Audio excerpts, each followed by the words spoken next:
महाराज श्री, मेरे मन में शंका है, हम मंदिर में जो सामग्री चढ़ाते हैं वो सामग्री मंदिर का पुजारी, पहले तो थोड़ी होती थी, अब वो मंदिर का पुजारी सामग्री उसको बेचता है और बाजार में उसकी अभक्ष चीज़ें बनती हैं, तो हमें क्या करना चाहिए महाराज? अनेक बार मैंने इसका उत्तर दिया है और एक अभियान सा छेड़ा, लेकिन लोगों का ध्यान इस पर जा नहीं रहा।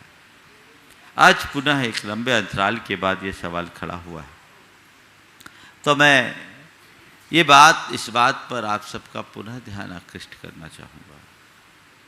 यही सवाल सबसे पहले एक दिल्ली के भाई ने, जब मैं उदयपुर में था तब उठाया, और उसने बड़ी पीड़ा से कहा, 2017 की बात, कि महाराज जी, मंदिर में हम लोग भाव से पूजा करते हैं, द्रव्य सामग्री चढ़ाते हैं, और मैंने देखा लोग उसी के साथ बिरयानी खाते हैं। मैं हिल गया।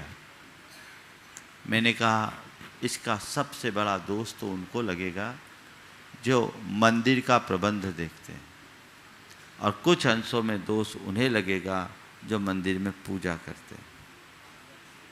आपने द्रव्य सामग्री मंदिर में चढ़ाई, उस द्रव्य सामग्री का अगर ऐसा उपभोग हो रहा है तो आप पाप के भागी हैं कि नहीं? अहिंसा के देवता की पूजा करने में चढ़ाए गए द्रव्य को लोग अभक्ष्य वस्तुओं के साथ खाए, ये महापाप है। इसका समाधान मैंने दिया था, और बहुत जगह लोग कर रहे हैं। गुनायतन में भी वही होता है।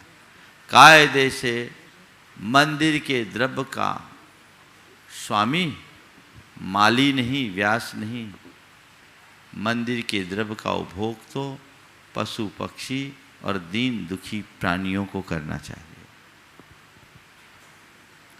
आप एक इसका सॉल्यूशन है, मंदिर के माली को अच्छी तनख्वाह दीजिए और मंदिर की द्रव्य सामग्री को पशु पक्षियों को खिला दीजिए।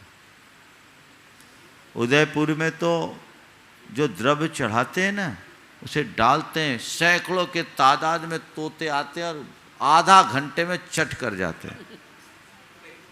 बादाम तक को फोड़ फोड़ के खाते हैं।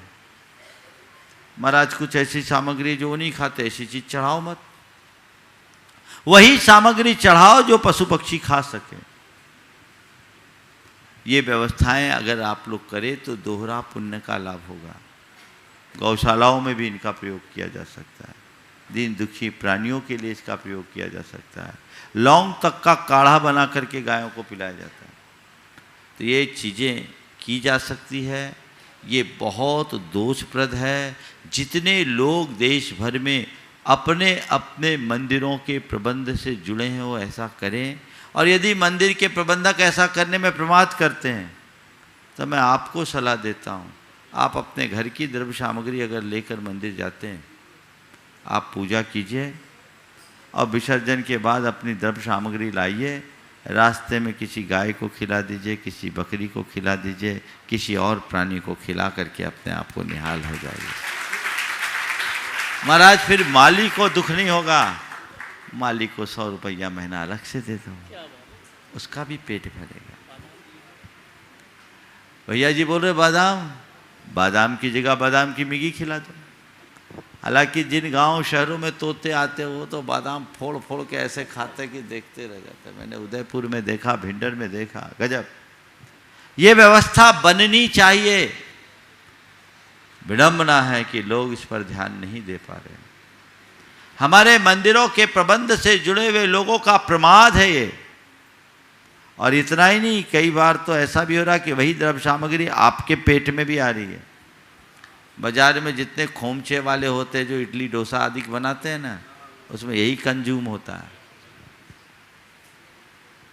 एक दो जगह लोगों ने क्या किया, इनकी पूरी खिचड़ी या खीर आदि बनाकर गरीबों को खिलाना शुरू कर दिया।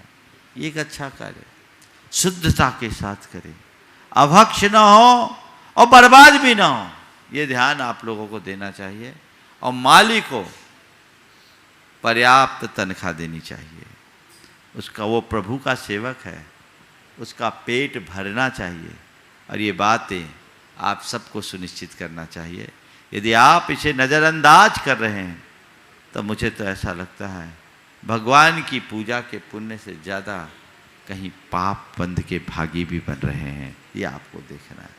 इसलिए हर व्यक्ति को इस विषय में सोचना चाहिए। सभी मंदिर कमेटियों से जुड़े हुए लोग जो इस कार्यक्रम को देख और सुन रहे हैं, तत्परता से विचार करना चाहिए और इसका सर्वमान हल निकालना चाहिए। एक दो जगह लोगों ने बोला कि इससे मंदिर का बजट बढ़ जाएगा, तो वहाँ जितने लोग मंदिर में पूजा कर रहे थे, माली का 18,000 रुपये महीना पगार ठीक तय हुआ और वहाँ पूजा करने वालों ने कहा हम 500-500 रुपया महीना दे देंगे, 18,000 रुपये माली को देंगे, ना मंदिर को नुकसान ना किसी और को नुकसान।